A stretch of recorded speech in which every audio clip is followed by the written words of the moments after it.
I watched the latest Stranger Things season, the second volume, and holy moly, I've never been more disappointed with a set of writers or any media, anybody for them in my entire goddamn life.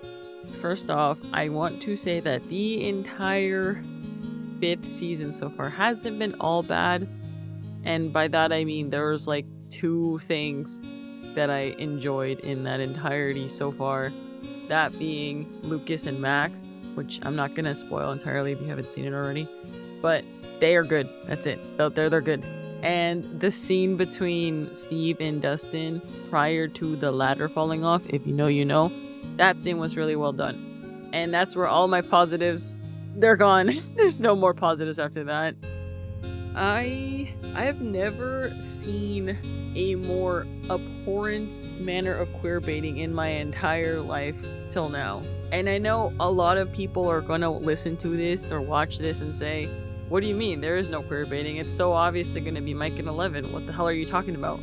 And to that, I say, no, you're wrong. You clearly didn't watch the show. And I'm not gonna sit here and dissect every little bit of, I guess, evidence that suggests that Mike and Will would have been a thing.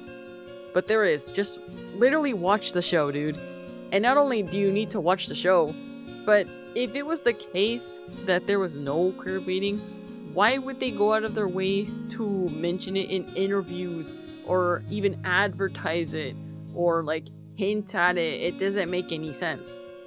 It really doesn't. And it's even more annoying because it seems like they can't even pick a side. I've heard people say that, oh, people who work on the show or even the actors have said that Byler isn't happening, it's never gonna happen. Which, like, okay, yeah, at this point I'm pretty much convinced that they won't, simply because the Duffer Brothers don't know how to write for shit.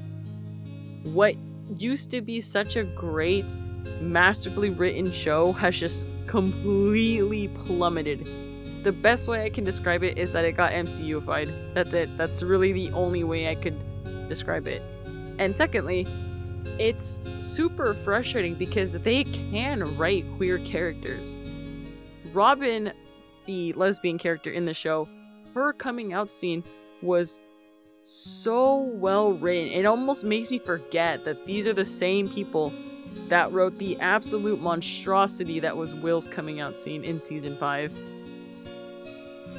Not only does she do it to a trusted person, that being Steve, it's done with such care and such genuine heart into her character as a whole, and even just the writing. There's no punchline, there's no corny dialogue where everyone's like, oh my god, we accept you, like, we love you, Robin. Like, there's none of that. There's none, because it doesn't need to be there. And especially given that they are trying so hard to push this whole self-acceptance thing with Will's coming out story and saying that, like, oh, well, we don't need Byler to be to happen because it's not about a reciprocating crush. It's just supposed to be about self-acceptance. But then why is it that Robin is allowed to come out in such a really intimate and just emotionally driven scene, even though I'll admit that her romance is off screen, it happens off screen and you don't even really get to see it develop, but it's still there. And I know I shouldn't even be praising that, and frankly I'm not. I'm just pointing out to the clear division in how they are writing these two queer characters. We have Will come out and it's done out of fear. What's supposed to normally be an empowering moment, a moment to show that the writers stand with all the viewers in the audience watching who are also part of the LGBTQ plus community. He's doing it out of fear that Vecna is going to somehow use this against them and make it seem like even if he's his true self, everybody will leave him, no one will accept him. That is not a way to empower your characters. That is not a way to make general audiences relate to your show. That's not how you do it. And ignoring that fact for a second, why is he doing this in front of a bunch of irrelevant characters? This is not done in a tasteful manner. It really isn't. And I am just sick.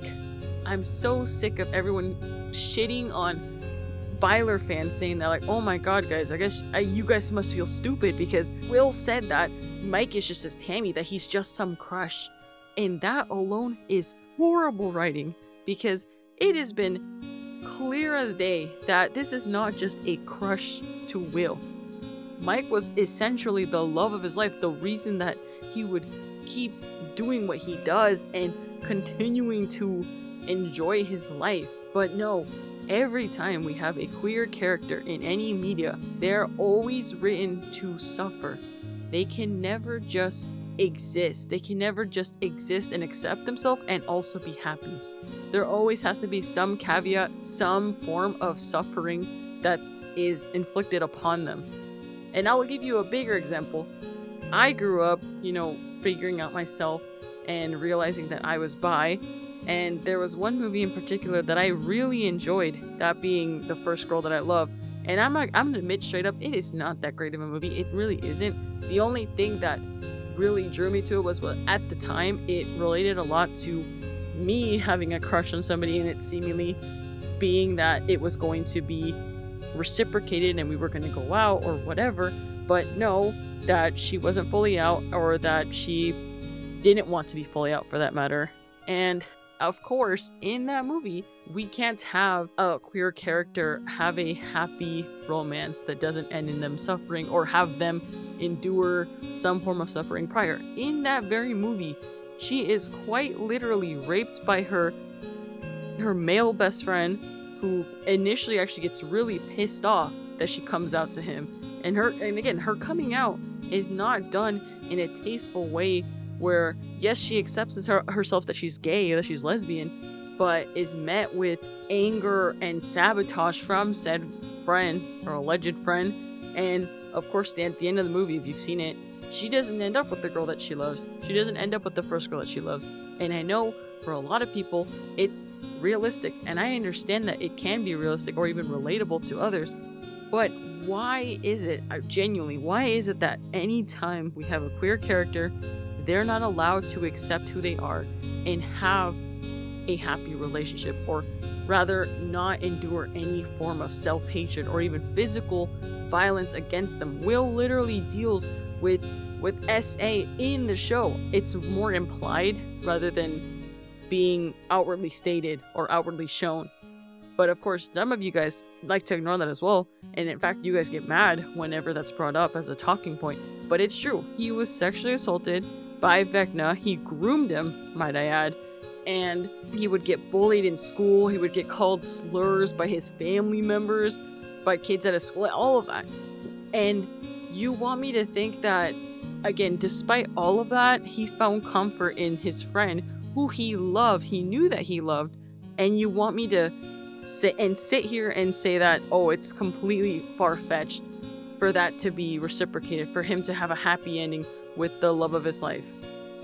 Really, I don't understand that. And I know people are going to sit here and tell me that I'm reading too much into it, or, oh, but it is unrealistic because it's the 80s. And in the 80s, being gay was not widely accepted. And guess what? It's still not widely accepted. And guess what? Even more is that Stranger Things is literally written, or at least was written, for the freaks, the outcasts, and all the people out there who felt like they didn't fit in. They found the possibilities in the impossibilities. They have fucking sci-fi monster demogorgons, but that's not too far-fetched, right? That's completely believable. Why is it that we can't have this? Why is this too unbelievable? Why is this not allowed to be against the odds? I don't understand it. I am just sick. I am just tired of the exploitation of gay characters, of queer characters. I'm fed up with it, and I am truly disappointed.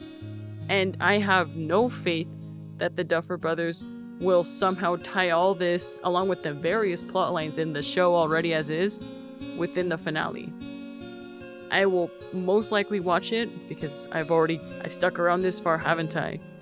But I am just tired, and I don't have any hope for them. And truly, and I'm not even, and the greatest part, I'm not even a big Byler shipper. I enjoy it, I consume some of its media, but I wouldn't even say I'm a super fan. But even then, if it's not canon and they give Will the stupid epilogue boyfriend, it would just be horrible writing. And that's really all I need to say. Queer people are not for your expense. We are humans too. We are real and we're out there.